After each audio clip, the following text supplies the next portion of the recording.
nó là bên lọt chợ ở bên chỗ khổng tròn trà thì sao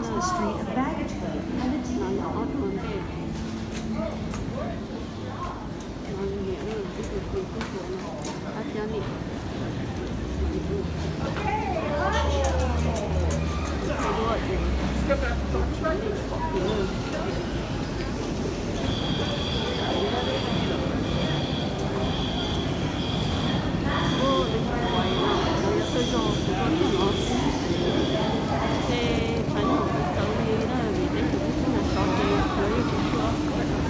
đây có thế là cho là cho lưu chứ rồi tôi tìm về cho rồi thế là nó cũng chỉ khu có từ nó chẳng được giống cái này nó nhập vào chơi bây giờ là mua biết chẳng cha nhưng mà tôi là cho cái tôi chưa rồi tôi tận đi chơi đâu cho nó nữa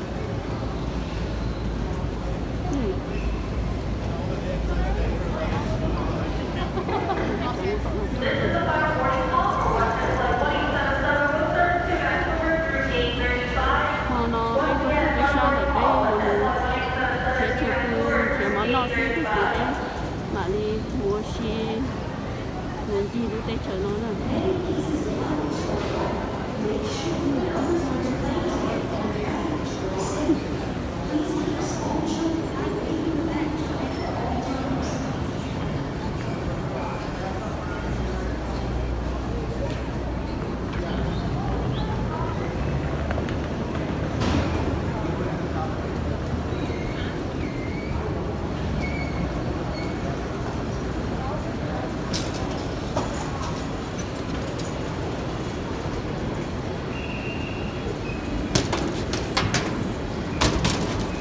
dạ, để tôi ngủ mấy lâu lâu nữa.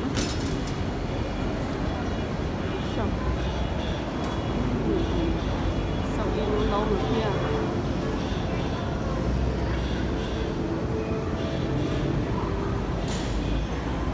Còn sâu nữa.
smoking, passengers outside, smoking is prohibited while on board this aircraft. This does include the use of any electronic smoking device.